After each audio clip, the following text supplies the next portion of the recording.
श्री स्वामी समर्थ तुम्हा सर्वांचं माझ्या चॅनलमध्ये मनापासून स्वागत आहे। तर बघा, नवीन वर्षातील पहिला सण म्हणजेच मकर संक्रांत।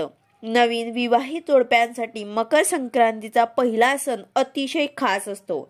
यासोबतच मकर संक्रांतीमध्ये बोरन्हाण म्हणजेच त्याला लहान मुलांची लूट असं म्हणतात, तर काही ठिकाणी बोर लूट असंही म्हणतात। ही परंपरा आजही साजरी करण्यात येते।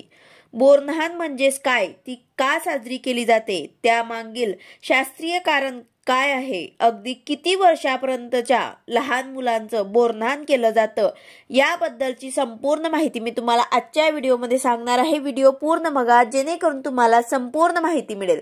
जर तुम्ही चॅनलवर नवीन असाल तर चॅनलला सबस्क्राइब करायला मात्र विसरू नका आणि व्हिडिओला लाईक करायला मात्र विसरू नका।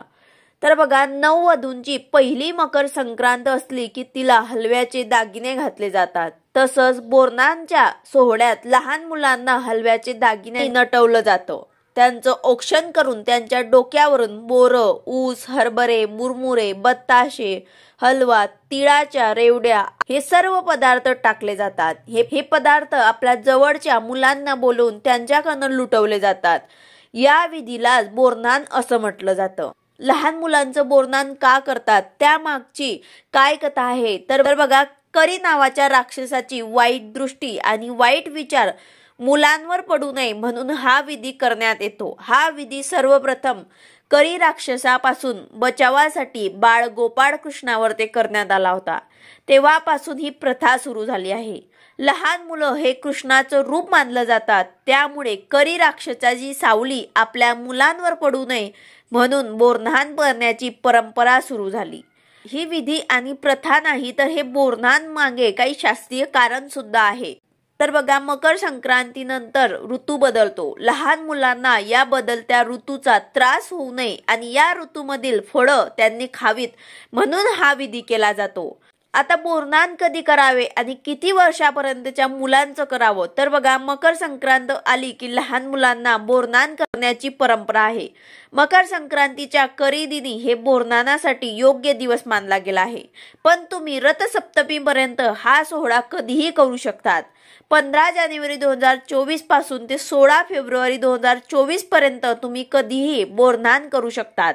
तर 1 वर्षाच्या मुलांपासून 5 वर्षांच्या मुलांपर्यंत आपण हे बोरन्हाण करू शकतात। लहान मुलांचं कौतुक सोहळा आजकाल मोठ्या थाटामाटात केला जातो। तर आपल्याला बोरन्हाण कसं करायचं आहे, तर घरात तुम्ही ज्या ठिकाणी बोरन्हाण करणार आहात ती जागा स्वच्छ करून तिथे पाट किंवा चौरंग ठेवा। बाळाला नवीन कपडे घालायचे आहे। आता या वर्षी काळे रंग वर्ज्य होते, पण ते फक्त संक्रांतीच्या दिवशी वर्ज्य होते। तुम्ही दुसऱ्या कुठल्याही दिवशी घालू शकतात किंवा मग दुसऱ्या कुठल्याही कलरचे कपडे सुद्धा तुम्ही लहान बाळाला घालू शकतात।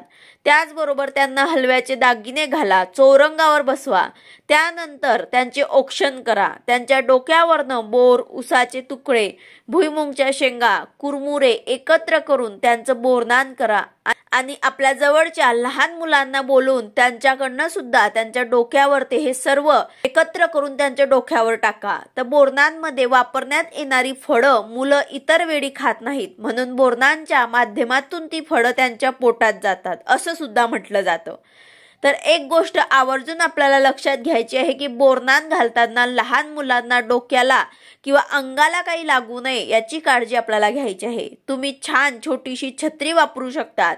या बोरन्हाणमध्ये तुम्ही चुरमुरे, लाहा, छोटी बोरं, चिंचा, गाजराचे तुकडे, भुईमुंगच्या शेंगा, रंगबिरंगी गोळ्या, लहान मुलांना जे काही आवडतं त्या वस्तू घेऊन तुम्ही चॉकलेट्स, गोळ्या, बिस्किट हे वापरून तुम्ही लहान मुलांचं बोरन्हाण करू शकतात।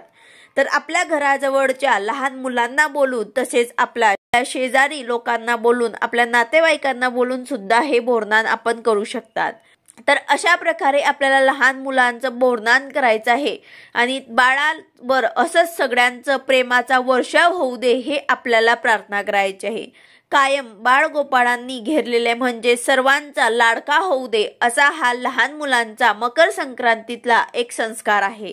तर अशा प्रकारे तुमचे जर लहान मुलं असतील 1 ते 5 वर्षांच्या वयापर्यंत आपण लहान मुलांचे बोरन्हाण करू शकतात। तर हे बोरन्हाण तुम्ही रथसप्तमीपर्यंत कधीही करू शकतात। व्हिडिओ आवडला असेल तर लाईक करा, शेअर करा, सबस्क्राइब करा। भेटूया अशाच नवीन व्हिडिओ सोबत। श्री स्वामी समर्थ।